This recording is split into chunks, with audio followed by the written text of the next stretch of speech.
수업 시작하겠습니다. 안녕하세요. 네, 반갑습니다.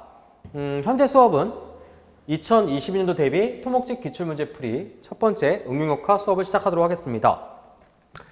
고생 많으셨습니다.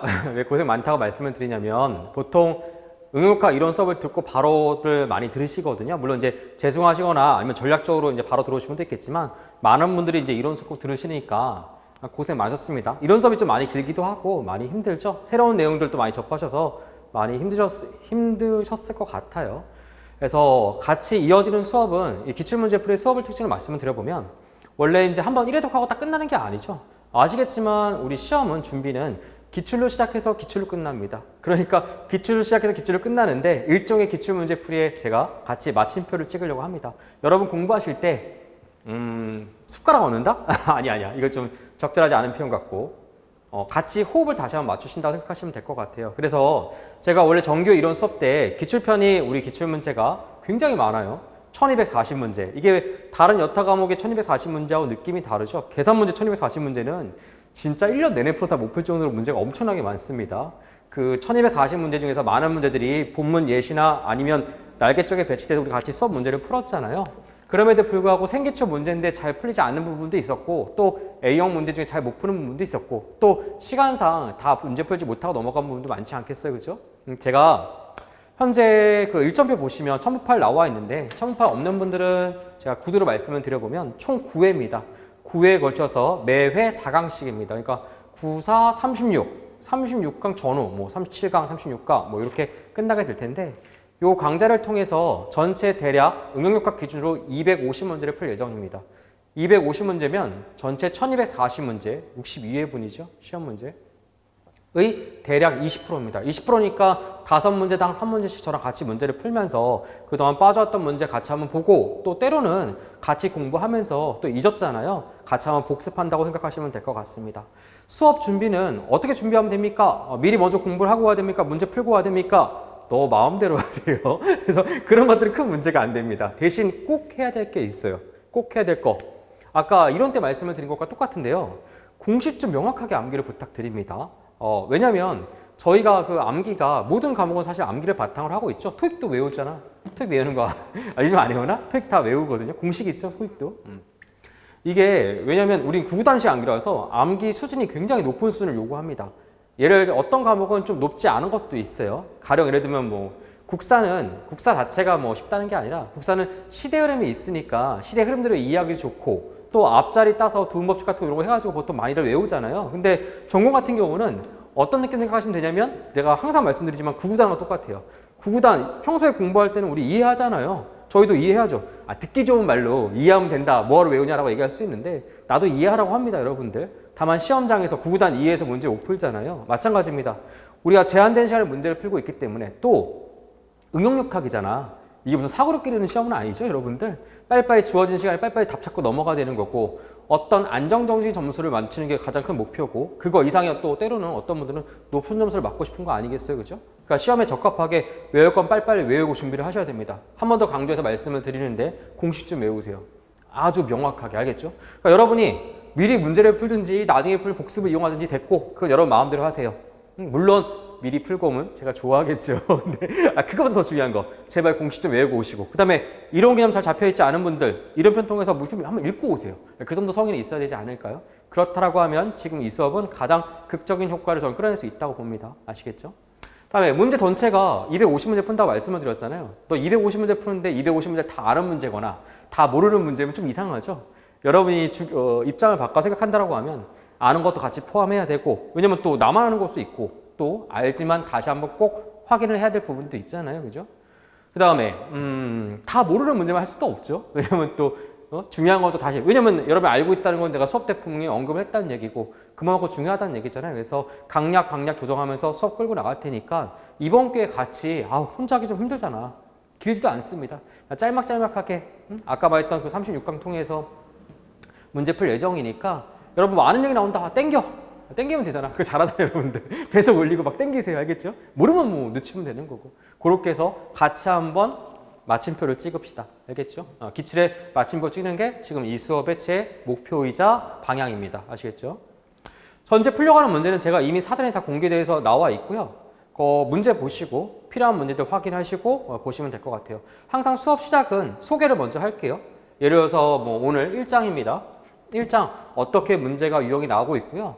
제가 또 좋아하는 거 있죠. 강사가 하는 일, 트렌드. 문제는 트렌드가 있어요. 왜냐면 봐봐. 22년도 기출문제 내시는 분이 21년도 문제를 안 보고 문제 낸다는 건 말이 안 되죠. 분명히 봤을 거예요.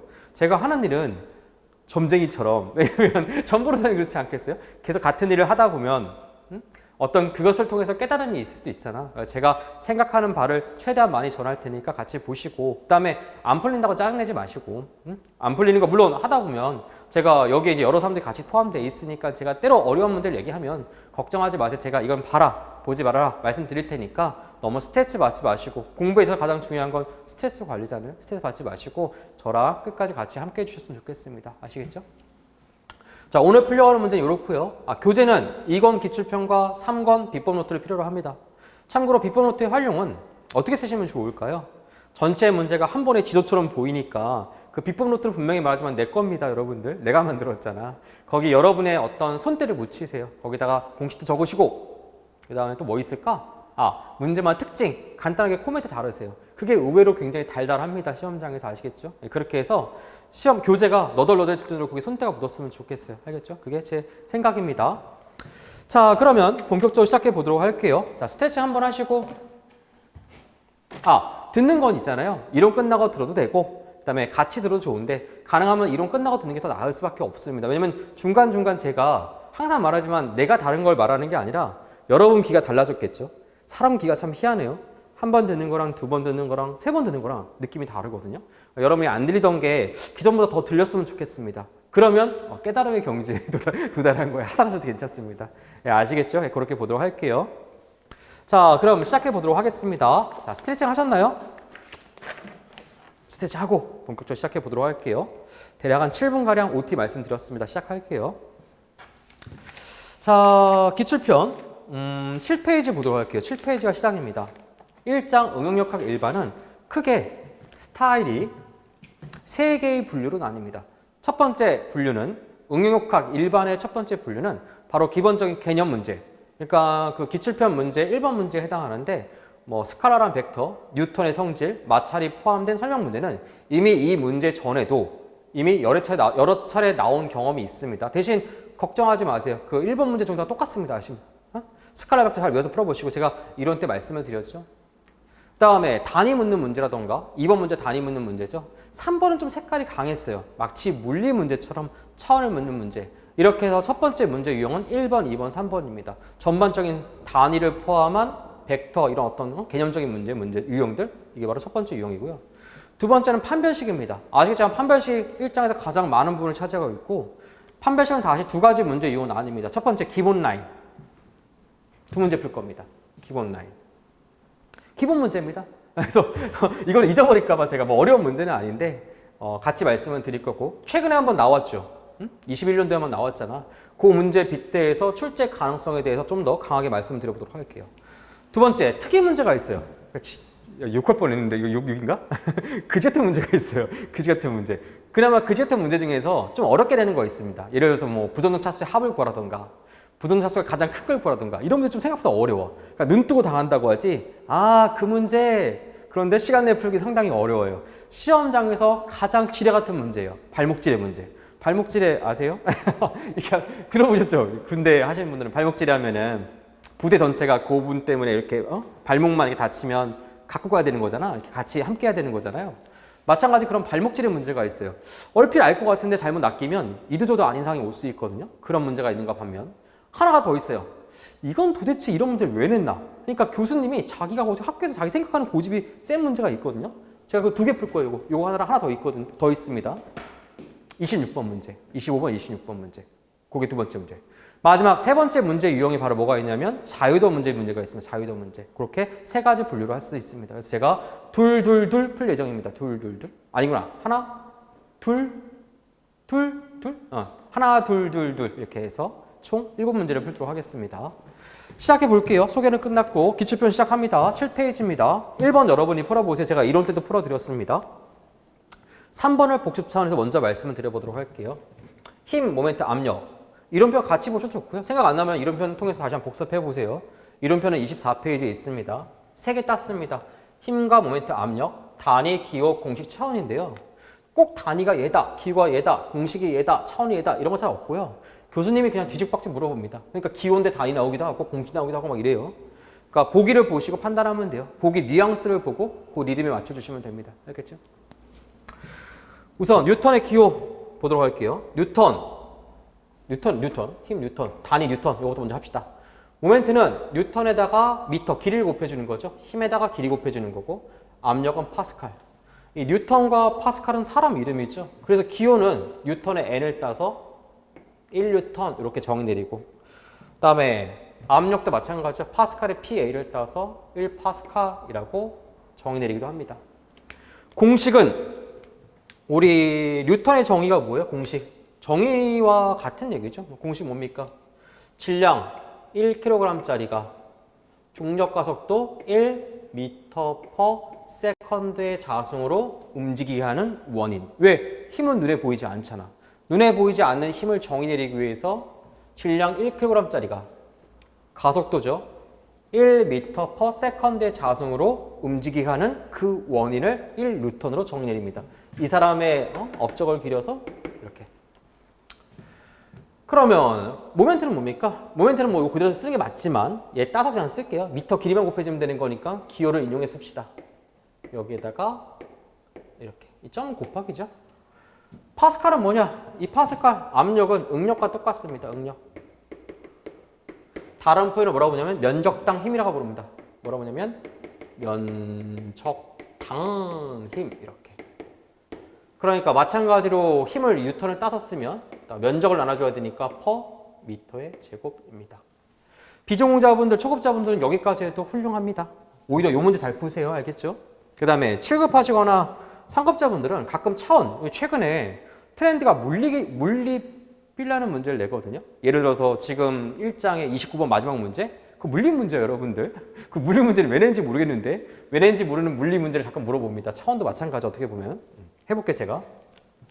자, 공식에서 차원, 킬로그램, 질량이죠. 이 질량은 영어로 매스라고 부릅니다. 약자로. 그래서 대문자 m을 쓰고 m은 뭡니까? 길이죠. length, l을 따고 s는 뭐냐면 초입니다. 초. 그래서 타임의 시간, t 이렇게.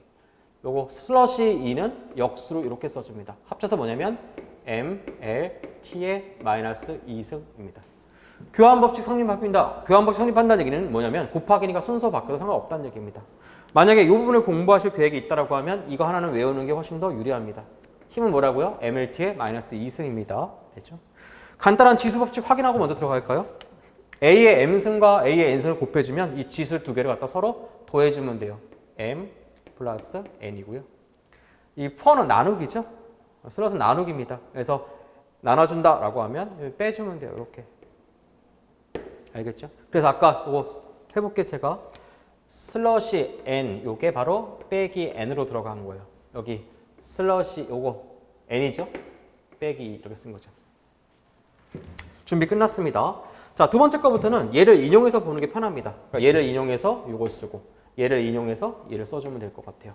예를 들어서 자, 모멘트는 아까 뉴턴에다가 길이만 곱해주면 돼요. 길이는 아까 랭스라고 했으니까 길이가 하나 더 있는 거죠. 여기다 길이 하나 더 곱해주는 거예요. 여기는 1승이 생겼던 거니까 1승이 두 개 있는 거죠. 길이를 곱해주는 거니까. 정리해보면 m, l의 2승, t의 마이너스 2승입니다. 얘는 뭐냐면 per 2는 제가 빼기 2라고 말씀을 드렸어요. 뭐다? 빼기 2. 빼기 2죠? 빼기 2니까 여기다가 빼기 2 해주면 m, l의 마이너스 1, t의 마이너스 2승입니다. 여기 1에다가 빼기 2 해줘서 마이너스 1승이 된 겁니다. 아시겠죠? 이렇게 눈치껏 상황을 판단하셔야 돼요. 그래서 상급자분들과 7급 하시는 분들은 당연히 하시는 게 좋고요. 그 외에 초급자나 비전공자분들은 괜찮습니다. 쫄지 마. 다 똑같아요, 여러분들. 항상 마인드를 뭐라고요? 찍어도 맞추겠지 이런 생각으로. 그런 거 좋아해요. 찍어도 맞추겠지 이런 생각으로 접근하셔야 되지. 울상지 지으면 진짜 복도 나간다고 하잖아. 근데 시험 진짜다? 울상 지으면 복도 나가요. 그러니까 그런 생각하지 마시고 편안하게 생각하시고 듣고 안 된다. 넘어가. 괜찮아. 무슨 말인지 아시죠? 그래봐야 20문제입니다, 여러분들. 여러분이 최선을 다해 노력했다라고 하면 그 안에서 결과가 나오는 거고 그렇죠? 제일 중요한 건 뭐예요? 만약에 이 정도 어떤 레벨에서 여러분 혼동한다라고 하면 착각하지 마세요, 여러분들. 여러분 맞춰야 될 점수 정확하게 정하고 그 점수만 생각하세요. 자꾸 딴 사람 쫓아가려고 하지 마시고. 응?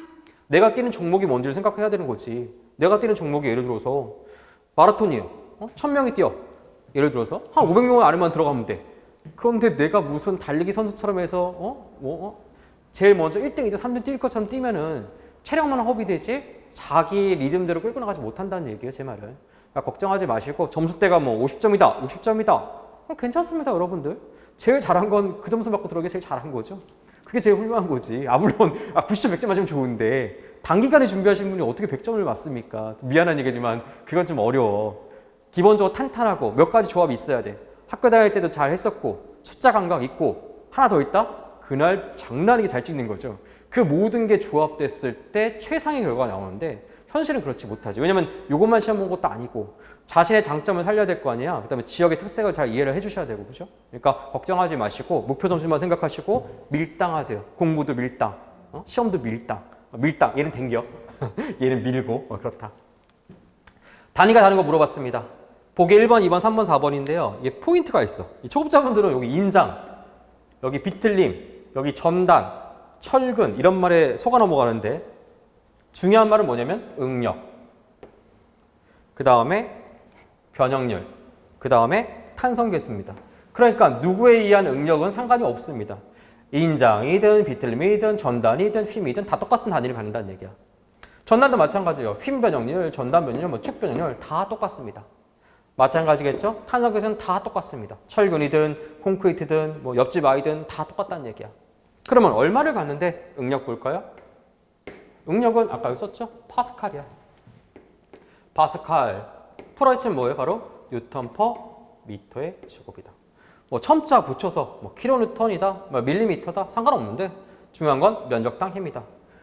변수는 뭐냐? 원래 길이당 길이에요. 뭐냐? 길이당 길이 나눠주면 길이가 없어지잖아. 그래서 무차원, 차원이 없다. 아무것도 없다. 이렇습니다. 탄성계수는 뭐랑 똑같냐? 아실 거예요. 기가파스칼, 메가파스칼. 이 기가랑 메가는 첨자잖아. 파스칼 단위죠. 뭐랑 똑같아요? 압력과 똑같습니다. 됐죠? 정답 몇 번입니까? 3번. 누가 틀리냐? 초급자, 비전공자만 틀리는 거죠. 미안해요, 여러분들. 그분들이 많이 틀리죠. 왜? 이게 공포감이 있어. 이게 비전공자나 초급자분들은 두려움이 있어가지고 똑같은 실력을 갖고 있다라고 하면 무슨 무협지 같아. 자기 실력을 못 끌어내는 게 있거든요. 그런 것 때문에 자꾸 이게 사람이 잔뜩 긴장해서 못 푼다고요. 물론 지금 단계에서 어려울 수 있지만 여러분 내일 시험 보는 거 아니잖아. 이거 시험 전날 듣지 마, 여러분들. 시험 나와 있을 거 아니야. 그러면 공부하다 보면 자연스럽게 알게 될 부분인데, 그렇죠? 잔뜩 긴장해서 어떤 틀에 박힌 문제 맞추겠다 생각하는 게 이게 좀 어렵게 느껴집니다. 그래서 이러한 특성을 갖고 있고, 아까 1번, 2번, 3번 중에서 다음 시험에 또 나온다라고 하면 저는 얘와 굉장히 유사한 형태의 문제 나올 거라고 봅니다. 이 문제 꼭 준비해 주세요. 알겠죠? 지금 당장 이거를 외운다가 그게 중요한 게 아니라 이런 문제 유형에 대해서 눈여겨보라는 얘기입니다. 끝났습니다. 다음에 판별식 문제는 기본 문제가 있다고 말씀을 드렸죠. 기본 문제는 4번부터입니다. 이 4번 문제는 18년 서울시 1차 구급 문제인데 다음 페이지 넘겨보세요. 5번 문제랑 뭐가 다르니? 똑같은 문제지, 그죠? 5번 문제는 21년도 국가직 구급 문제죠. 너 22년도 문제 내신 분이 21년도 국가직 문제를 안 보고 문제 내는 게 말이 돼요, 안 돼요? 내가 말이 너무 빨랐나? 그러니까 22년도 문제 내시는 분이 21년도 문제를 보겠어요, 안 보겠어요? 야, 당연히 보겠지. 안 보면 그 이상한 사람이야. 보겠지. 내고 안 내고는 그 사람 마음이지. 나왔으니까 유사하게 내거나 나왔으니까 피하거나 둘 중에 하나인데 저는 낸다라고 하면 요 스타일 좋아합니다. 요거. 그거 너무 쉬워, 5번 문제는 사실. 이 정도는 나올 것 같아요. 요거 눈여겨 봐주시고 2개 풀어볼게요. 이렇게 2문제. 됐죠? 시작합니다, 요거. 어디서부터 어디까지가 기본 문제냐면요. 4, 5, 6, 7, 8, 9, 10, 11. 왜 이렇게 많아? 12, 13. 난 13번. 그 다음에 14, 15, 16, 17번. 이렇게. 거기까지 기본 문제입니다. 기본 문제 17번까지 있는데 제가 17번 풀 거고. 그 다음에 질문을 좀 재밌게 하신 분들. 그게 18번, 19번, 20번 요 세 문제입니다. 합을 묻는다던가. 내부인지 몇 개 넣어야 된다는 문제라던가. 이런 거 여러분이 할 수 있으니까 직접 풀어보시고요. 21번이 유일한 트러스 문제고 넘겨서 문제 자체가 어려운 거. 그러니까 지뢰 같은 거, 발목지뢰 문제. 그게 바로 22번, 23번. 겁나 짜증나는 문제예요. 문제 막 풀었는데 뭐예요? 미궁 속에 빠진 거죠. 와, 수습이 안 돼. 그런 문제가 22번, 23번 조심해야 돼. 대신 학습용은 좋아. 나도 수업 때 이런 데 풀어줬거든요. 저 오늘 하지 않습니다. 22번, 23번 그런 문제. 그 다음에 지뢰 같은 문제. 교수님 이걸 왜 냈냐? 지만 좋아하는 문제가 있어요. 그런 문제가 24번, 25번, 26번입니다. 그 다음에 또 나와도 맞추기 어려운 문제. 사실 좀 그렇다. 진짜 뭐 최상위 등급 아니면 맞추기 어려운 문제. 그런 게 27번, 28번. 그 다음에 교수님이 자기 정체성을 혼동한 문제. 29번 문제. 물리 문제입니다. 이게 물리 문제. 물리야, 물리. 그렇다는 얘기죠. 그 29번 문제는 7급 하시는 분들만 제가 나름 해설 잘 쓰려고 노력했거든요. 읽어보시고 7급 하시는 분들만 한번 참고하시면 좋을 것 같습니다. 풀어볼게요. 시작합니다. 13번입니다. 부정정 찾습니다. 외적, 내적 총 부정정 찾수고요. 저는 바로 시작할게요. 외적은 미지 반력수에서 평형 반경식수를 빼줍니다. 미지 반력수는 간단합니다. 고정은 3개, 힌지는 2개, 롤러는 몇 개? 1개입니다. 그래서 기본적인 값이니까 기억하고 있어야 되고요. 고정은 뭐 원래 수직, 수평, 회전 이렇게 해서 몇 개다? 3개. 힌지는 뭐 수직, 수평에서 몇 개다? 2개. 이렇게 되는 거죠. 이따 옆에 있는 문제 볼까요? 이것도 같이 볼까? 요거 힌지니까 몇 개예요? 2개. 요거 무슨 시점이에요? 요거 롤러야. 어떤 분은 그래 내가 잘못했어. 내가 책에 지금 오타 좀 냈다고 해서 이게 지금 떨어지기 오타라 생각하는데 이거 롤러 지점이에요. 1권 이런 편에 보시면 이 지점에 대한 설명이 있습니다. 롤러 지점이야. 이거 약속입니다. 이렇게 몇 개다 요거는? 1개. 요것도 몇 개요? 1개. 돌아와서 미지 반력 수는 그래서 3개 더하기 2개니까 토탈 몇 개예요? 5개 마이너스. 평면상의 평형 반경지수는 고정입니다. 고정. 암기사항이죠. 이론편 몇 페이지에 있냐면 욕심이 생겨서 안 해도 되는데 이론편 37페이지에 있습니다. 그렇죠? 얘는 평면상이니까 몇 개냐면 3개. 그럼 5 빼기 3이니까 몇 차예요? 플러스 2차입니다. 내적은 폐합수. 이 폐합이다. 구조물에서 닫힌 공간을 말합니다. 가령 예를 들어서 주의할 거. 만약에 바닥면이 이렇게 닫혔다라고 하면 이 공간은 폐합이 아니죠. 닫혔다는 얘기야. 폐합은 닫혔다라고 하는데 문 닫았다 이 얘기인데 얘는 구조물에 닫힌 게 아니라 바닥면이 닫은 거니까 폐합으로 볼 수가 없죠. 유일한 폐합은 몇 개냐면 여기 1개죠. 그리고 폐합 1개당 몇 차냐면 3차입니다. 이렇게. 마이너스. 구성력 해제수는 어디서 포함되느냐? 바로 이 절점 부분에서 빼줘야 됩니다. 해주는 방법은 이 부분을 고립시킨 후 한 개의 부재를 꽉 잡았을 때 자유롭게 회전 가능한 독립 부재수를 말합니다. 간단하게 말하면 하나 잡으면 몇 개의 부재가 따로따로 회전 가능하냐는 1개죠. 빼기. 여긴 잘 보시고 조심할 게 있어요. 둘 중에서 얘 하나 잡았다 가정을 해봅시다. 그럼 어느 부분이에요? 요 기역자 꺾인 부분이 딱 지 몸통 1개죠. 이게 같이 움직인다는 얘기. 기역자 모양을 유지하면서. 그러니까 빼기 1개. 여기 조심하셔야 돼요. 이거 롤러 아니야. 롤러는 기점이고 얘는 절점이야. 얘 기호에 대한 약속을 먼저 기억해 주셔야 되는데 이 기호는 어떤 모양이냐면 이렇게 힌지 상태로 붙은 겁니다. 이렇게. 그래서 1개의 부재를 잡았다라고 하면 얘가 하나의 몸통이야. 같이 움직여. 미끄러지진 않는다는 얘기야. 왜냐라고 질문하지 마. 기호라니까. 기호에 그런 또 내 이름이 왜 이학년이냐 묻는 거 똑같은 거야. 그냥 그렇게 분류를 약속한 겁니다. 아시겠죠? 빼기 몇 개다? 1개. 그러니까 빼기 몇 개냐면 3. 3 빼기 3이니까 얼마입니까? 0차. 총 부정전 차에서 이 둘을 더하면 되는 거죠. 2 더하기 0이니까 정답은 얼마예요? 플러스 2차 부정정 구조물입니다. 그래서 정답은 찾았고요. 이러한 스타일에 눈여겨보시고 주의할 거 말씀드려 보도록 할게요. 여기 활절, 모든 힌지 지점은 그 끝에 반드시 활절이 있는 거랑 똑같아요. 그러니까 그려줄 수도 있고 안 그려줄 수도 있는데 문제는 뭐냐면 안 그려줄 때가 문제가 되는 게 아니라 그려줄 때가 문제가 됩니다. 왜? 얘만 생각한 거야. 활절인데 빼주라고 했지. 맞다. 1개 부재 잡으라고 했지. 지점을 딱 잡는 거야. 따로 회전 가능한 부재수. 이거 하나 돌지 않냐? 빼기 1. 한 방에 낙. 그냥 틀려버리는 거지. 내가 뭐 조심하라고 했어요? 이미 이 지점은 외적에서 계산이 끝난 거죠? 제가 누구 잡으라고 했어요? 아무거나 1개의 부재를 잡으라고 했지 내가 언제 지점을 잡으라고 했어. 이 부재를 잡는다. 야, 부재가 하나밖에 없는데 부재 잡으면 독립 회전 가능한 부재 개수는 빵개죠, 빵개. 이거 주의하세요. 얘는 빼지는 게 없습니다. 특히 이렇게 친절하게 그려주시는 분들, 이거 속이려고 그리는 거 항상 조심하세요. 아시겠죠? 다음에 쭉 넘어갔다가 시간 가지고 천천히 풀어보세요. 이런 문제는 방법만 알면은 어렵지는 않습니다. 17번 문제 보도록 할게요. 부정적 차수입니다. 우선 외적은 아까 계산하니까 바로 쓸게요. 2, 1, 1이니까 4개에서 평면상의 평면방위수 3개 빼주면 몇 차다? 플러스 1차다. 맞나요? 그렇다. 내적입니다. 폐합 개수 해볼까요? 폐합. 닫힌 공간. 이건 아니죠. 이거 열려 있잖아, 이렇게. 문 안 닫았잖아, 그죠? 하나, 둘, 셋, 4개니까. 폐합 4개. 한 개당 몇 차? 3차. 마이너스. 구성력 해제수. 이 부분 봐주면 된다고 했어요. 자, 활절의 일종의 뭐예요? 여기. 도르래? 베어링? 베어링 아시나? 그래서 하나를 잡았다. 뭐 셋 중에 아무나 얘 하나 잡을게요. 그러면 얘하고 얘가 따로 회전 가능하겠죠. 빼기 2개.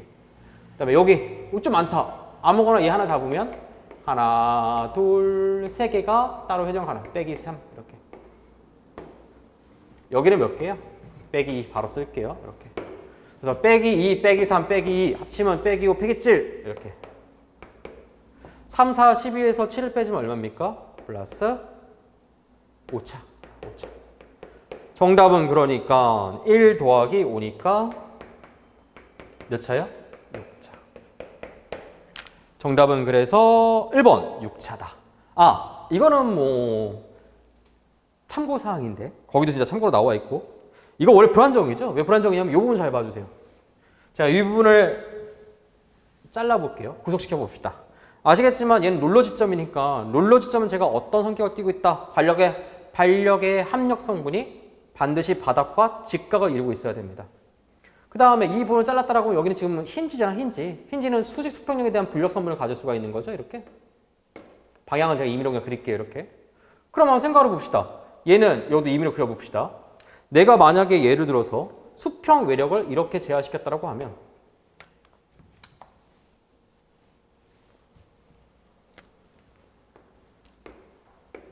방향은 큰 의미를 보지 마세요. 그냥 임의로 가정한 겁니다. 자, 얘에 대해서 정할 수 있는 성분이 얘가 정하면 되지 않습니까? 오케이, 괜찮아. 왜? 얘는 수평 성분이 없으니까. 문제는 얘가 우력이 발생하는 거죠. 그럼 이 우력은 어떻게 할 거예요? 누가 버틸 수 있는 대상의 힘이 있어요, 없어요? 없죠. 그러니까 어떻게 된다? 민다. 수평력을 가한다라고 하면 그 가하는 방향으로 이렇게 미끄러질 수밖에 없다는 얘기야. 실제는 불안정이지만 이 정도 오류는 우리 시험에서 오류라고 생각하지 않습니다. 교수님은 원래 그런 분이에요. 아시겠죠? 그렇다. 잠깐 묵념합시다. 제발 이렇게 좀 내지 말라고. 그죠? 그렇습니다. 그래서 이 문제까지 풀이를 마쳤고요. 17번. 기본 라인 끝났죠. 사실 1장에서 가장 중요한 건 뭐다? 요거 잘 기억하고 너 기본 문제 틀리지 말 생각을 해라. 기본 문제 무조건 맞춰라. 이게 가장 중요하고. 그다음에 질문 특이한 거 이런 건 뭐 여러분 할 수 있으니까 직접 풀어보세요. 18번, 19번, 20번은 이런 유형이 등장할 수 있다 정도 기억하시고 여러분 직접 풀어보시면 될 것 같습니다. 21번 볼까요? 제가 트러스의 부정적 차수는 폐합 갖고 계산하면 제가 어렵다고 말씀을 드렸잖아요. 그거 지금 어떻게 풀어놓은 거냐면 제가 기본 트러스라고 말씀을 드렸을 거예요. 그러니까 예를 들어서 맨 처음에 시작이 여기 지울게요. 이걸 기본 트러스라고 부르거든요. 맨 처음에 절점 이렇게 3개 가지고 직선 부재 3개를 연결했을 때 이때 얘는 정정이라고 제가 이론 때 증명해 드렸습니다. 이후 한 개의 절점과 2개의 트러스 부재를 연결해서 트러스를 만들 수 있는데 이때부터를 뭐라고 부르냐면 단순 트러스라고 불러요. 얘도 마찬가지로 증명을 통해서 정정이다라고 말씀을 드렸습니다. 이후 마찬가지 작업을 반복한다라고 하면 얘도 정정. 하나 찍고 2개 연결하면 뭐다? 정정. 자, 이미 얘는 내적 정정. 저는 내적이라고 말씀을 드렸어요. 이러한 정정 상태에서 절점을 연결하지 않고 트러스 부재를 이렇게 연결한다고 하면 이것은 각각 한 번 그을 때마다 내적 1차 부정정이 발생함을 의미한다 말씀을 드렸어요. 그래서 얘는 1차, 2차가 되는 거야. 그러니까 21번 문제는 내적 2차 부정정 구조물입니다. 난 내적이라고 했어요. 지금은 총 부정적 차수니까 3차가 정답이겠죠. 그걸 한번 풀어보시고, 그죠? 자, 넘겨볼게요. 22번, 23번 문제는 제가 이론 때 풀어드렸으니까 그 수업을 참고해 주시고요. 24번은 제가 조금 있다가 그 문제를 왜 만들었는지 말씀드려 보도록 할게요. 24번과 26번은 같은 해, 같은 이상한 교수님 문제를 낸 거예요. 왜 그 교수님 문제를 냈는지는 조금 있다가 이어지는 수업 때 말씀을 드려보도록 합시다. 지금 25번부터 먼저 볼게요. 제가 왜 얘를 설명드렸는지 뭔가 좀 보이는 게 있어요? 봤더니 아까 그러한 방법을 통해서 해볼게. 자, 맨 처음에 기본 트러스. 그때는 활절 3개랑 직선 부재 하나, 둘, 셋. 얘 정정이라니까. 맨 처음에 이 순간 정정이 되고 이후 한 개의 절점과 2개의 부재를 연결하면 계속 정정이야. 정정. 정정. 증명은 이론 때 했습니다. 정정. 정정. 정정. 정정. 스톱. 정정. 그리고 시험장에서 이 행위를 하면 돼요? 안 돼요? 안 되지. 이미 지금 이 수업을 듣고 있거나 아니면 공부를 하셨다 나오면 전형적인 트러스 문제 유형입니다. 전형적인 트러스.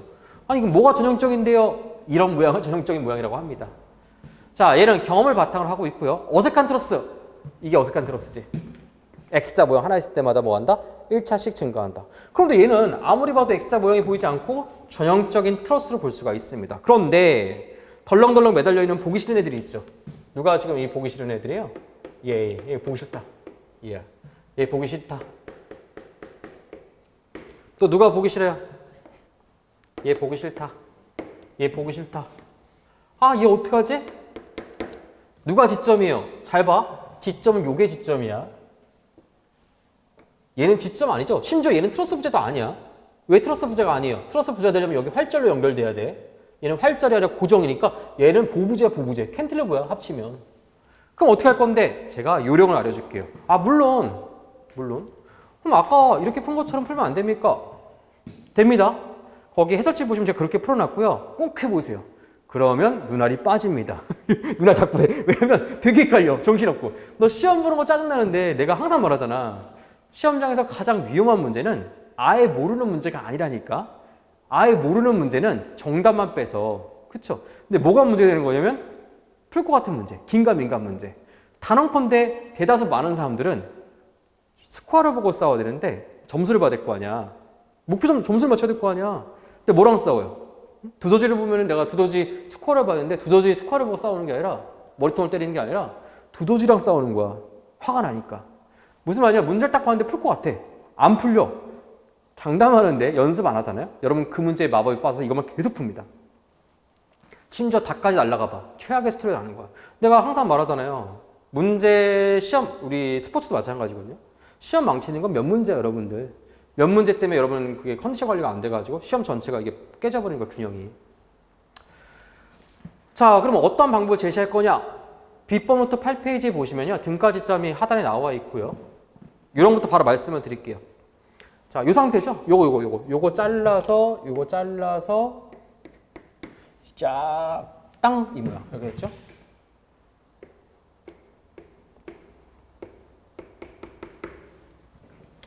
요거 잘라서 쫙 들어서 이렇게 여기 뭐 이렇게 있는 건 의미가 없고 이건 뭐 상관없어 이렇게. 얘를 등가 지점을 만들 겁니다. 등가 지점을 어디다 만들 거냐면요. 오해하지 마세요. 여기다가 등가 지점을 만들 거야. 어떻게? 원리부터 말씀을 드릴게요. 이 부분을 잡아. 밑에 부분만 보시고 캔틸레버죠.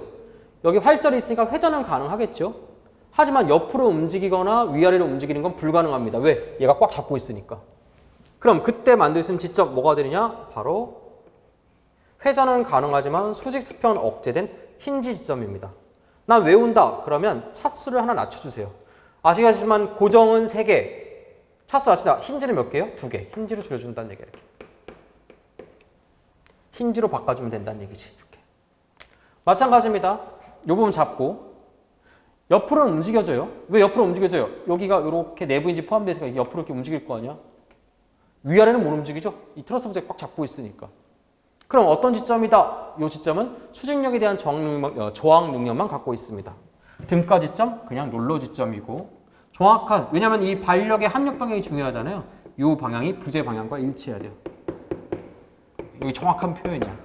난 외운다. 하나 줄여준다고 했지, 차수. 힌지는 2개짜리. 하나 줄이면 롤러가 되겠죠? 롤러 지점입니다. 그래서 만약 롤러 지점이다. 여기가 만약에 롤러 지점이었다라고 하면 그때는 뭐가 돼요? 하나 줄이면 아무것도 없는 자유단이 돼야 됩니다. 하지만 참고고 실제 시험장에서 쓰일 경우가 거의 없습니다. 아무데나 이 문제 쓰지 마세요. 이렇게 독특하고 거쳤던 문제는 이렇게 풀 수가 있다는 얘기지. 그러니까 한 가지 안을 제시한 거고요. 일종의 사고력을 기르기 위한 문제지 이걸 꼭 대비해 똑같은 문제 나오니까 꼭 맞추세요. 이런 얘기로 지금 하고 있는 거 아니에요. 난 그랬으면 이 수업 안 했을 거야. 이 문제는. 알겠죠? 자, 그러면 출발합니다. 아, 얘는 뭐로 바꿔준다고요? 요 지점은? 그래서 뭘로 바꾼다? 여기 뭘로 바꾼다? 등가 지점은 힌지. 뭐로 바꾼다? 힌지. 뭐로 바꾼다? 롤러인데 롤러 바닥 어디다 그래요? 여기? 아니, 여기. 반력의 합력이 부재 방향과 일치해야 됩니다. 롤러. 준비 끝. 자, 외적, 내적 총이 있는데요. 제가 내적부터 할게요. 내적 뭐다? 정정. 왜 정정이라고요? 전형적인 트러스 문제 유형. 외적은 미지 발력수, 미지 발력수. 여기 힌지, 롤러, 둘, 하나. 그러니까 뭐가 2, 4, 5, 6, 6개에서 평면상의 평형 방정식수 3개를 빼주면 몇 차다? 플러스 3차. 정정은 0이죠? 총 부정수는 그래서 얼마가 되는 거예요? 3 더하기 0이니까 몇 차다? 플러스 3차가 정답이 됩니다. 그래서 이 외에도 이 수학이나 물리를 바탕으로 하고 있는 이 응용역학은 있잖아요. 문제를 푸는 경로가 되게 많습니다. 그게 어느 순간 여러분한테 즐거움을 줄 수도 있어요. 왜냐면 우리가 또 하다 보면 재밌어요, 과목이. 근데 또 한편으로는 시험장에 이게 스트레스가 될 수 있습니다. 그래서 이런 문제는 만약에 시험장이었다라고 하면 틀렸을 가능성이 커요. 너무 걱정하지 마시고 초급자분들 하지 마. 괜찮아. 이거 시험장에 못 풀었다고 큰일 안 생겨. 초급자분들, 비정자분들, 대다수분들은 아까 말했던 이 두 문제를 분명히 맞출 생각을 하셔야 돼요. 알겠죠? 저는 이 수업을 통해서 전체 어떤 트렌드를 말씀드리고 있는 겁니다. 물론 복습도 같이 하고. 저 칠판 지우고요. 이어지는 문제는 26번입니다. 왜 26번과 24번의 문제가 만들어졌는지 설명드려 보도록 할게요. 자, 이어지는 문제는 26번입니다. 26번하고 24번은 같은 교수님이 문제를 낸 거예요. 그러니까 같은 회 17년도 국가직 9급 문제에서 색깔 강한 교수님이 문제를 낸 거죠. 그러니까 26번을 분명히 먼저 냈을 거예요. 그 이유를 한번 들어보세요. 자, 26번 문제입니다. 가끔 저한테 질문을 해요. 26번 왜 그렇습니까? 라고 물어보면 사실 미안한데 당연히 그런 건데 왜냐고 질문하면 가끔 어려운 질문이 있거든요. 그러니까 당연히 그렇습니다. 그러니까 공부하다가 보면은 일정 수준에 올랐을 때 자연스럽게 보이는 부분인데 왜냐라고 물어보면 우리 보통 이제 우리 수업에서는 짤막짤막하게 딱 그 임팩트 있게 꼽아줘야 되잖아요. 딱딱 명쾌하게. 근데 이 부분은 사실 명료하게 떨어지기 좀 어려워요. 제가 한번 설명드려 보도록 할게요. 우선 얘하고 얘는 다릅니다. 지점이 다른 지점이에요. 어떻게 다른지 한번 보도록 할게요. 자, 얘는 뗐습니다. 자일무천 분리했다라고 하면 이 부분에 전달받는 힘이 얘는 수직력만 전달받을 수가 있어요. 이렇게. 그럼 얘는 뗐다. 원래는 내부 힌지니까 뭐가 전달받을 수가 있어요? 이렇게 수직 수평력이 동시에 전달받을 수 있습니다. 이따가 말씀을 드리겠지만 그렇다라고 해서 이 수평력이 있다는 얘기는 아니야. 전달할 수 있는데 지금은 없다가 맞는 표현이에요. 전달할 수 있는데 지금은 없다. 자, 그러면 다시 원점으로 돌아보도록 할게요. 아까 제가 24번하고 26번은 같은 교수님 문제를 냈다고 말씀을 드렸죠. 이 두 문제가 유독 보이는 색깔이 있는데 앞에 나와 있는 다른 판별식 문제와 한번 넘겨보세요. 어떤 게 가장 큰 차이점일까요? 딱 한 가지 눈에 보이는 게 있어요. 다른 문제는 전부 다 하중이 없습니다. 하중이 없다는 얘기는 하중에 작용하지 않았다는 얘기가 아니라 임의의 모든 방향 하중, 그러니까 어떠한 방향과 어떤 성질의 하중이 제했다 할지라도 그것을 전부 다 받아들인다는 얘기야. 그러니까 이 문제는 판별식을 풀 수가 있었죠. 하지만 지금처럼 특정 방향, 여기 나와 있는 26번도 특정 방향, 그 옆에 있는 24번도 특정 방향을 가리키고 있죠. 그러니까 이 경우는 판별식으로 풀 수가 있다 없다? 없는 아주 특이한 딱 두 문제입니다. 같은 교수님 문제를 낸 거예요. 그럼 어떻게 문제를 풀어야 하냐? 분해를 했어요. 하중의 방향을 가리키고 있잖아. 우리가 원래 평형 방정식에서는 이게 수직, 수평, 고정단 모멘트니까 이렇게 세 개의 반력 성분을 가져야 되는 거잖아요. 하지만 보시면 얘가 지금 얘는 수직력만 전달한다고 했으니까 이 점에서 수평력이 있을 수가 없습니다. 또한 외력 또한 수평 성분을 갖고 있지 않기 때문에 얘가 만약에 뭐 이무 방향이 있다라고 하면 말이 달라질 수 있는데 지금처럼 수직 방향을 이미 가리키고 있기 때문에 이 수평 방향 반력 성분을 가질 수 있다 없다? 없다는 얘기야. 그러니까 얘는 고정단임에도 불구하고 반력 성분 몇 개라는 얘기가 지금처럼 2개 이렇게 됩니다. 그러니까 이 상태에서 평형 방정식으로 문제를 푼다라고 하면 미지수가 총 몇 개가 되는 거예요? 하나, 둘, 세 개가 미지수고 마찬가지로 평면상의 평형 방정식수는 원래는 세 개지만 마찬가지 이유로 H, 수평 성분이 없으니까 수평 방향에 해당하는 R자임의 합력도 0이라는 식도 무효하다. 쓸모가 없다는 얘기죠. 결국 평형 방정식 몇 개가 되는 거 바로 두 개. 그래서 미지수는 3개인데 평형 방정식 2개니까 이 상태에서 몇 차 부정정이 되는 거 바로 1차 부정정입니다. 이후 얘와 얘가 같은 걸 무엇이라고 부르냐 바로 절전 평형 방정식이라고 합니다. 복잡하게 생각할 필요 없이 얘가 상향 얼마다, 얘가 하향 얼마다, 둘이 크기는 같고 방향 반대라는 건 우리가 상식적으로 알고 있는 부분이죠. 이후에 얘는 캔틸레버의 얘를 외력으로 보면 여기 수직 수평 반력 구하는, 수직 반력, 모멘트 반력 구하는 것은 사실 자연스럽게 이해되는 부분이니까 얘 부정정 차수는 이 순간 얘가 1차 부정정이다 라고 판단돼야 되는, 여기는 정정이죠. 밑에는 특별하게 뭐 식을 적용하지 않는다라고 해도 정정. 얘는 그래서 1차 부정정이 되는 거예요. 가끔 어떤 분들은 이걸 또 요령으로 봐가지고 밑에 떼서 롤러 받는다라고 생각하시는 분이 있는데 롤러는 사실 거짓말이야. 롤러로 받으면 안 되죠. 왜? 롤러 지점을 받았다. 이거는 정정에서나 가능한 자유물체도고요. 부정정에서는 이렇게 자유물체 세우면 안 돼요. 편법으로 이해될 수 있는 부분이지만 분명히 잘못된 부분이라서 제가 그렇게 언급하고 있지 않은 거예요. 왜냐면 이게 롤러 지점이었다. 롤러 지점에 처짐이 있어요, 없어요? 롤러 지점에 처짐 없잖아. 그런데 여기 시점은 처짐이 있어요, 없어요? 시점은 실제로 이렇게 처지겠죠? 맞잖아. 그러니까 여기다가 롤러 지점을 두는 건 이러한 테크닉은 정정 구조물에서 쓸 수 있는 거고요. 일부 이 문제를 통해서 그러한 것들이 접목된다 할지라도 원래는 옳지 않습니다. 왜? 분명히 나중에 이게 실수를 유발할 수가 있다는 얘기야. 차라리 그럴 거면 차라리 답을 외우지. 1차 부정정으로, 그죠? 이 문제밖에 안 쓰이는 거니까. 하나 더. 지금부터 하는 건 참고입니다. 업그레이드 버전이에요. 혹시 이론 수업이 다 완료되지 않은 상태, 이론 수업의 부정정 파트가 진행되지 않았다라고 하면 그냥 넘어가도 좋습니다. 얘 변일치법이고요. 9급, 3급자 분들이거나 7급 하시는 분들은 실제 얘, 이거 과잉력, 이거 구해야 돼요. 지금부터 제가 한번 구해볼게요. 요 힘을 지금부터 R로 가정을 해봅시다. R. 얘가 R이다. 이거는 하향 R이다. 그럼 처짐이 같아야겠죠. 어디 처짐이 같아야겠어요? 여기 시점의 처짐과 C1이죠. C2의 처짐이 같아야겠죠. 딱 같잖아. 떨어지진 않으니까. 그러면 C1의 처짐부터 먼저 구해볼까요? 집중하중 P에 의해서 만약에 길이가 이 부분이 L, 각각 2분의 L, 2분의 1이다 라고 하면 우리 중첩 공식에서 제가 캔틸레버 중첩 공식에 중요하다고 말씀을 드렸어요. 길이가 2분의 1, 2분의 1 중앙, 그러니까 중앙이죠. 캔틸레버 중앙이 집중하중이 제하되어 있을 때 끝단 처짐은 암기해야 될 기본적인 사항입니다. 얼마냐면 48 2i분의 5PL의 3승. 두 번째, 여기 있는 이 R에 의한 처짐은 하향 처짐이 아니라 상향 처짐이죠. 그러니까 마이너스 써주고 크기는 얼마냐면 3, 2i분의 P 대신 R, L의 3승입니다. 이것이 처짐은 C2의 처짐과 같죠? C2는 캔틸레버 처짐이니까 다시 3, 2i분의 R, L의 3승이고 얘를 넘겨서 3분의 2죠. 2분의 3을 뒤집어서 곱해주면 정답이 나오겠죠. 뭐가? R이 튀어나옵니다. 계산하진 않을게요. 그러니까 실제로 이 문제는 제가 원래 그런 건데 왜 질문하냐고 사실 아까 말씀을 드렸잖아요. 거북하겠지만 바로 이러한 이유 때문에 그렇습니다. 그러니까 부정정의 변일치를 많이 풀어보신 분들은 얘는 그냥 1차 부정정이야. 과잉력 미지수 하나니까 R만 구하면 나머지 정정 상태 돼버리거든요. 이런 어떤 과정들을 통해서 자연스럽게 받아들여라. 이게 출제자의 의도야. 출제자도 분명히 말하지만 이렇게 풀라고, 이거는 내가 여러분이 저한테 질문하니까 제가 이렇게 풀어드린 거고요. FM대로. 실제 교수님은 이거 변일치로 푸니까 1차 부정정 아니냐? 그러한 의미로 문제를 만드신 거예요. 그래서 누군가는 보면 그냥 1차인데? 근데 어떤 분들은 뭐예요? 사실 그런 것들이 오랫동안 숙련되어 있지 않다라고 하면 이 문제를 풀기 위해서 괜히 에너지만 낭비하는 겁니다. 그냥 넘어가세요. 이 교수님이 특이한 교수님이에요. 얘도 뭐 굳이 말씀을 드려보면 맞죠? 수평 반력 성분 없습니다. 얘도 없고. 왜 없냐? 얘가 있다.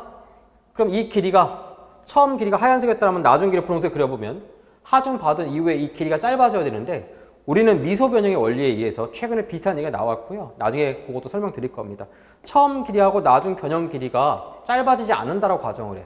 그러니까 양쪽에 당길 필요가 없습니다. 얘가 짧아져야지만 다시 원래 길을 만들기 위해서 당기거든요. 처음 길과 나중 길과 같으니까 길이 변형이 없다. 그 얘기는 수평 반력 성분이 필요 없다는 얘기죠.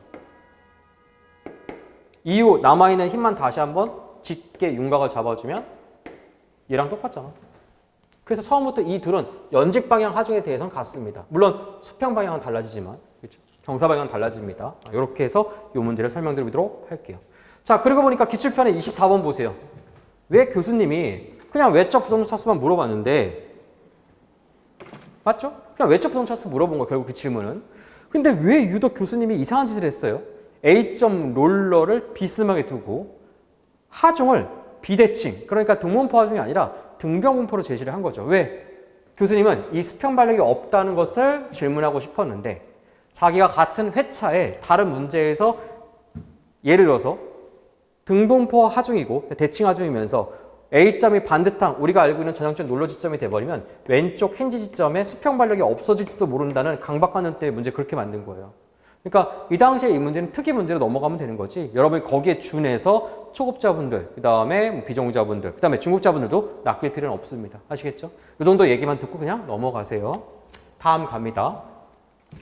27번, 28번. 자유도 문제는 제가 이론 때도 풀어드렸지만 한 번 더 만져보도록 할게요. 이 자유도 수업은요, 기본 이론 때 말씀을 드린 게 아니라, 그러니까 응용효과 일반에서 말씀드린 게 아니라 제가 부정전 파트에서 말씀을 드렸습니다. 그러니까 부정전 수업 듣지 않은 분들은, 아직 듣지 않은 분들은 체크만 해놓으시고 나중에 한 번 더 공부하고 나서 다시 한번 확인해 보세요. 자, 이 내용은 제가 부정정에서 다루는 부분이라고 말씀을 드렸죠. 자, 이론편 37페이지 하단에 참고해 보시면 평형방정식과 대비됩니다. 이 문제가 왜 나왔냐 단언코 말씀드리는데 이게 원래 기출문제 있었거든요. 2010년도 전에. 이 문제 보고 이 교수님이 참고해서 만든 문제예요. 이거 대결 모드야, 이 두 문제는. 어떤 차이점이 있냐? 얘는 힘의 평형방정식 관계고요. 얘는 변이의 적합방정식 혹은 기하학방정식의 부분이야. 이 둘은 대비됩니다. 아까 우리가 앞에서 배웠던 판별식은 이 힘입니다. 예를 들어서 평면상의 평형방정식은 몇 개 있다고 말씀을 드렸어요? 3개. 그게 바로 이 식의 수를 말하는 거고요. 마찬가지로 어떤 길이 관계의 적합방정식도 존재를 합니다. 똑같아요. 요거랑 비교해서 보시면 배치가 완전 똑같습니다. 대신 힘의 용어 대신 변이로 바꿀 뿐이고요. 몇 개의 용어만 달라지고 있습니다. 보도록 할까요? 우선 델타는 원래는 그 이론편 여기서는 F였거든요. 이는 델타 어떤 변이냐면 바로 수직 변이라던가 수평 변이를 뜻합니다. 세타는 어떤 변이냐면 당연히 회전 변이겠죠. 회전각, 회전 변이. 대비되게 표현한다. 얘는 뭐 fy는 0, fx는 0 이런 거고 얘는 모멘트는 0. 맞죠? 대비되는 얘기입니다. 마찬가지로 거꾸로 보도록 할게요. 공간상입니다. 공간상은 이 당시에 여기서 똑같이 말씀을 드렸는데 공간상은 몇 차원을 말하는 거야? 바로 3차원. 평면상은 몇 차원을 말하는 거예요? 2차원을 말합니다. 이 당시에 힘은 뭐라고 했냐면 이걸 동점 역계라고 불렀고요. 혹은 한 점에서 이건 구두상 말씀을 드릴게요. 절점은 뭐냐면 요거는 비동점 역계 혹은 한 물체에서 그러면 변이의 입장에서 뭐라고 하느냐 이것을 절점이라 표현합니다. 원래 절점은요 두 가지로 나뉘는데 이론 파트 앞부분에 나와 있고 절점 파트가 설명 나와 있습니다. 강절하고 활절로 나뉩니다. 활절은 아시죠? 내부인지 이렇게 동그랗게 그리는 거. 강절은 그러면 활절이 아닌 모든 부분은 전부 다 강절로 표시가 됩니다. 그럼에도 불구하고 교수님은 보통 절점이다 라고 얘기하면 이 강절로 이해해 주시면 좋을 것 같아요. 무슨 말이냐? 활절과 절점은 바로 이 절점은 강절을 뜻합니다. 절점 뭘 뜻한다고요? 강절. 거꾸로 보도록 할게요. 자, 평면상의 한 개의 절점. 이 강절은 보통 네모나게 많이 그리거든요. 아니면 아예 안 그리거나. 왜 안 그리냐? 활절이 아니면 다 강절이니까 굳이 그릴 필요가 없습니다. 그래서 안 그리는 거예요. 이 한 개의 점은 세 개의 독립변이, 이 수직변이, 수평변이. X축에 대한 변이의 합도 뭐다? 0. Y축에 대한 수직변이 합도 뭐다? 0. 그 다음에 뭐요? Z축도 있으니까 공간상이니까 Z축에 대한 수직변이 합도 0이 되는 거죠. 마찬가지로 X축을 갚는 회전변이 합도 뭐다? 0. Y축을 갚는 회전변이 합도 뭐다? 0. Z축을 갚는 뭐다? 회전변이 합도 뭐다? 0이다. 그 당시에 힘으로 표현해 볼까요? 힘으로 써볼게 제가. 여기다가 분홍색을 쓸까요? 여기다. fx는 0. 수평방향 R자임은 0이다. fy는 0. 수직방향 R자임도 0이다. 그리고 시그마 붙여서 시그마 다 뺄게요. 얘는 뭐다? fz는 0. 모멘트 x는 0. 모멘트 y는 0. 똑같잖아. 뭐만 달라지는 거예요? 응? 힘 대신 변위로 바뀔 뿐입니다. 그리고 그 개수는 절대로 달라질 수가 없죠. 힘의 시계 개수만큼 바로 변위의 시계 개수도 발생을 하게 됩니다. 그렇죠? 관점을 달리 본다는 얘기야. 역계, 이 분홍색을 역계, 힘의 차원, 이것을 기하계. 뭐 대표적인 학자 뉴턴, 피타고라스 뭐 이렇습니다. 그렇죠?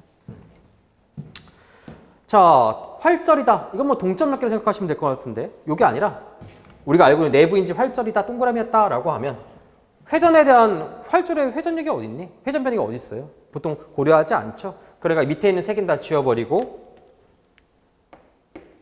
수평방향 변이의 합도 0이다. 수직방향 변이의 합도 0이다. 그 다음에 Z축에 대한 수직 변이의 합도 0이다. 그렇죠? 이렇게. 자, 이번에는 평면상 보도록 할게요. 절점이다. 절점은 강절. 이렇게 네모 생각하시면 돼. 몇 개라고요? 3개.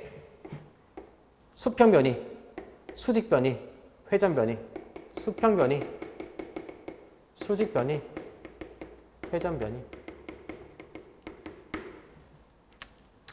활절이다. 만약에 동그란 내부인지 활절이었다라고 하면 마찬가지로 회전에 대한 이런 것들이 소홀해지는 거죠. 그럼 어떻게 되는 겁니까? 그냥? 됐죠? 얘는 참고사항입니다. 내용이 좀 복잡하고 어렵죠. 물론 하면 좋지만 힘내자는 거 공감합니다. 7급 하시는 분들은 보는 것을 권장하고요. 9급 하시는 분들은 이것만 볼까요? 시험에 나온 거. 몇 개예요? 6개죠. 문제 다시 한번 읽어볼게요. 28번 문제입니다. 3차원 공간상에 존재하는 3차원 공간, 강박관념이 있으신가 봐, 그죠? 3차원 공간상에 존재하는 한 절점이죠. 가질 수 있는 독립변이 성분의 수는 몇 개다? 6개다. 만약에 예를 들어서 평면상 2차원이다 라고 했으면 몇 개였겠어요? 그때는 3개였겠죠. 무슨 말인지 아시겠습니까? 이렇습니다.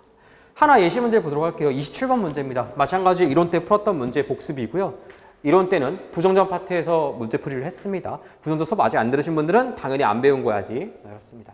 문제 한번 읽어보세요. 변이법에 기초한 구조 해석을 수행할 때 축광선 무한대다. 축광선 무한대다. 이게 무슨 뜻이에요? 축광선 무한대다. 이 얘기는 축변형이 발생하지 않는다. 축변형은 신장하거나 수축하지 않는다.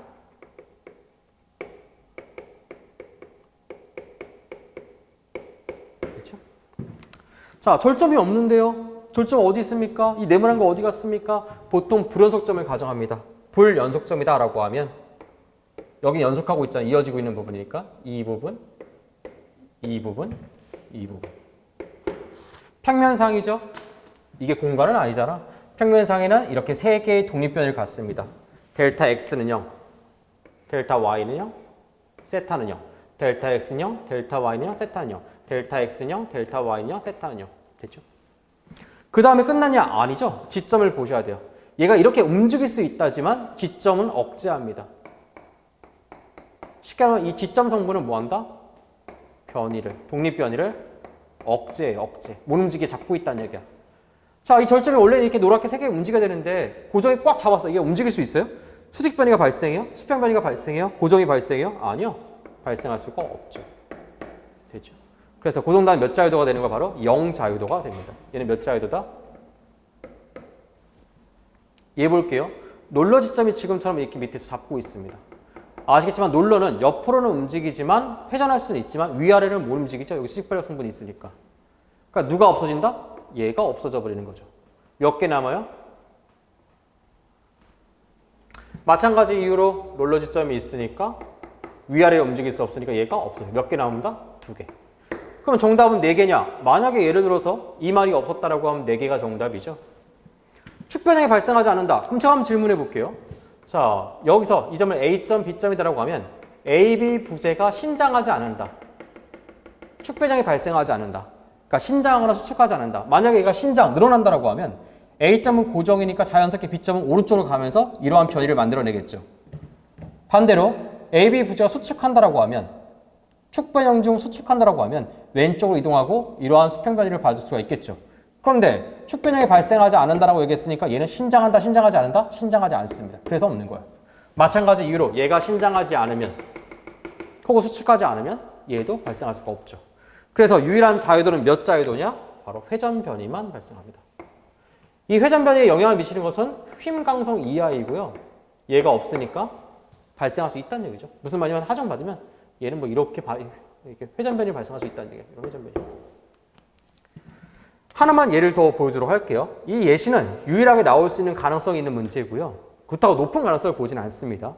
이론 때 했던 동일한 예시입니다. 트러스 부재고요. 트러스는 아시겠지만 평면상의 활절이죠. 두 개의 독립변이만을 생각합니다. 수직 수평 변이죠. 해볼까요? 수직 수평 변이, 수직 수평 변이, 수직 수평 변이, 수직 수평 변이, 수직 수평 변이, 수직 수평 변이죠. 얘는 왜 그리지 않았을까요? 얘는 절점이 아니죠. 얘는 크로스 엇갈린 거예요. 옆에서 보면 절점이 아닙니다. 안 붙었어요. 그래서 아까 말씀드린 것처럼 지점은 변이를 억제한다고 했잖아요. 힌지가 꽉 잡고 있어요. 질문 한번 해볼게요. 수직 수평 변이로 발생할 수 있을까요? 불가능하죠. 힌지는 그래서 무조건 0자유도입니다. 트러스 부재에서 힌지는 몇 자유도다? 0자유도입니다. 그럼 일반 활절은 몇 자유도예요? 이건 뭐 볼 것도 없이 2자유도죠. 2. 여기도 2. 여기도 2. 그럼 롤러 지점 몇 자유도일까요? 롤러. 위아래만 못 움직이게 잡는다고 말씀을 드렸으니까 얘는 없어지겠죠? 얘 둘 다 없어지고 얘만 없어지고 옆으로 움직일 수가 있겠죠. 그래서 롤러 지점은 그냥 1자유도입니다. 롤러 지점은 아까 얼마라고요? 그래서 똑같이 1자유도. 그래서 얘는 토탈 몇 자유도냐? 2, 4, 6, 7, 8입니다. 정리해보면 힌지는 0자유도, 일반 활절은 2자유도, 롤러는 1자유도, 토탈 8자유도입니다. 맞나? 그렇죠. 만약에 축강성이 무한대다라고 하면 무한대 개수만큼 뭐 빼게 해주는데 그건 너무 오바 떠는 것 같아서 거기까지 말씀드리지 않도록 할게요. 이러면 대다수 7급 문제와 9급 문제는 이 범주 안에 나오게 됩니다. 자, 최종 정리해 보도록 할게요.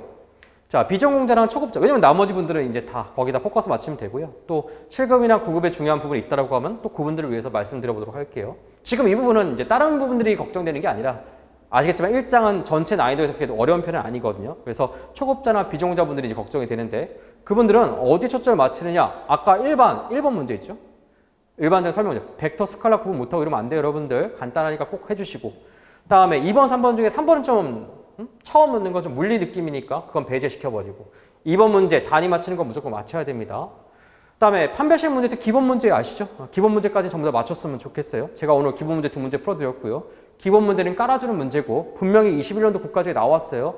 22년도 지방지 저는 예상합니다. 알겠죠? 그래서 꼭 맞추시고. 그다음에 오바 떠는 문제 있어요. 어려운 것만. 그지 같은 문제. 그런 거 풀지 마세요. 그 다음에 비전공자 초급자분들 이것도 하지 마세요. 대신 요 개수 몇 개다? 6개다. 요것만 제가 말씀드리도록 할게요. 1교시는 이렇게 마치도록 하고요. 본격적으로 2교시 때 정정보 해석으로 다시 만나뵙도록 할게요. 여기까지입니다.